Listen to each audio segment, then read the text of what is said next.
আমার আজকের রেসিপি আলুর কোরমা। কোরমা বলতে সাধারণত নন ভেজিটেরিয়ান ডিশের ছবি আমাদের মাথায় আসে, তাই বলে কি ভেজ কোরমা হবে না? অবশ্যই হবে, আর খুবই সুস্বাদু হবে এই আলুর কোরমা। আজকে আমি শুধু আলু দিয়ে এই কোরমাটা রান্না করেছি, কিন্তু অন্যান্য ভেজিটেবল দিয়েও কিন্তু এই কোরমা রান্না করা যায় আর খুবই সুস্বাদু হয়। আর হ্যাঁ, রান্না সংক্রান্ত যে ছোটোখাটো টিপস সেটা কিন্তু আমি এই ভিডিও চলাকালীনে দিয়ে থাকি। আপনারা যদি পুরো ভিডিওটা ফলো করেন এই টিপসগুলো কিন্তু আপনারা অতি সহজেই পেয়ে যাবেন। তো চলুন দেখে নেওয়া যাক কী কী নিয়েছি আমি আলুর কোরমা করতে। আমি নিয়েছি এখানে 750 গ্রাম আলু, মানে 7টা মাঝারি সাইজের আলু, যেগুলো আমি মাঝখান থেকে কেটে টুকরো করে রেখেছি, অবশ্যই খোসা ছাড়িয়ে। আপনারা ইচ্ছে করলে সেদ্ধ আলু নিতে পারেন, আমি কাঁচাই নিয়েছি।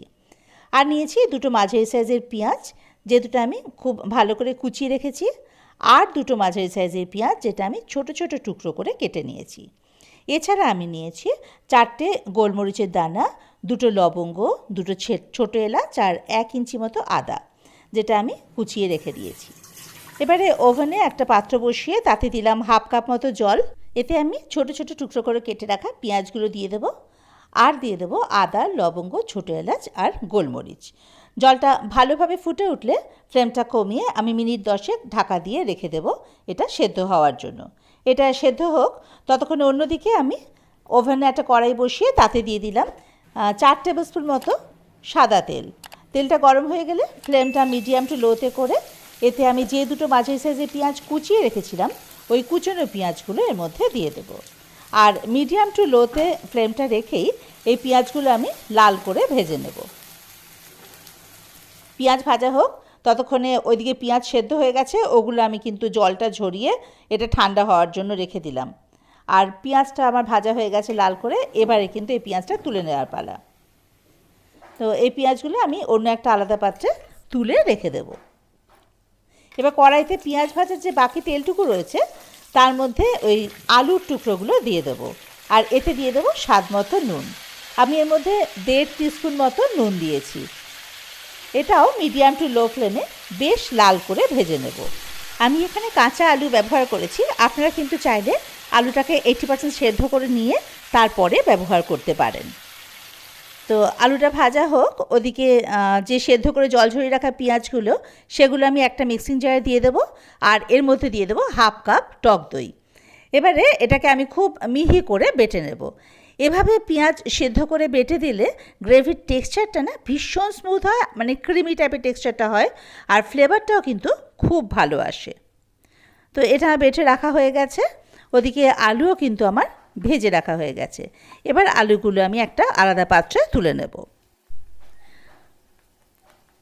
ফ্লেমটা কিন্তু এবারে আমি একেবারে লোতে করে দেব।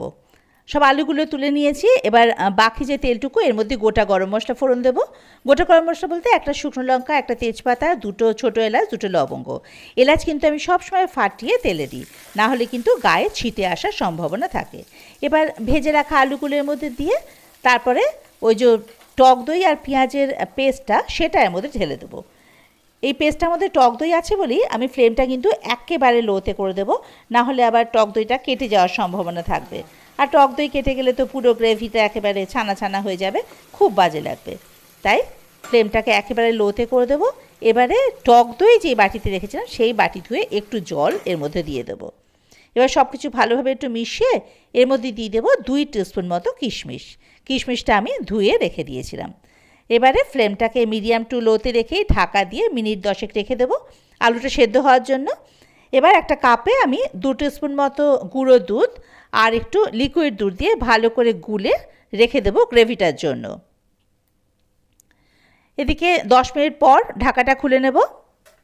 দেখুন তেল মোটামুটি বেরিয়ে এসছে, ভালোভাবে কষানো হয়ে গেছে সব কিছু একসাথে, আর আলুটা আমার 80% মতো সেদ্ধ হয়ে গেছে। এবারে ওই যে তৈরি করে রেখেছিলাম, দুধটা গুলে রেখেছিলাম, ওই দুধটা এর মধ্যে দিয়ে দেবো পুরোটা। ফ্লেমটা কিন্তু লোতেই থাকবে। খুব ভালোভাবে এর সঙ্গে মিশিয়ে ওই যেই পাত্রে দুধটা রেখেছিলাম ওটা ধুয়ে এবার আর একটু জল এর মধ্যে দিয়ে দেবো, কারণ গ্রেভিটা তো আমার লাগবে না ওই জন্য। এবারে এর মধ্যে দেবো 2 টিস্পুন মতো চিনি, আর বেরেস্তা যেটা করে রেখেছিলাম পেঁয়াজ ভেজে ওইটা একটুখানি দিয়ে দেবো। আর দেবো স্বাদ মতো নুন, এটা গ্রেভির জন্য, কারণ আলুটা আমি ভাজার সময় নুন দিয়েছিলাম, কাজে একটু বুঝে কিন্তু নুন দিতে হবে। এবার আবার এটা ঢাকা দিয়ে মিনিট 3 জন্য রেখে দেবো মিডিয়াম টু লো ফ্লেমে। মিনিট 3 পর ঢাকাটা খুলে নিলে দেখুন গ্রেভিটা আমার খুব সুন্দরভাবে তৈরি হয়ে গেছে। এবারে ফ্লেমটা আমি হাইতে করে দেবো।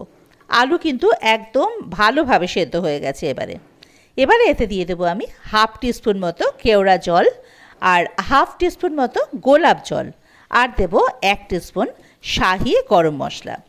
আলুর কোরমা তো একটা বেশ শাহি শাহি ব্যাপার আছে, ওই জন্য এইগুলো দিলে না ফ্লেভারটা ভীষণ ভালো লাগে এর মধ্যে আর কি। এবারে বাকি বেরেস্তাটুকু এর মধ্যে দিয়ে দেবো।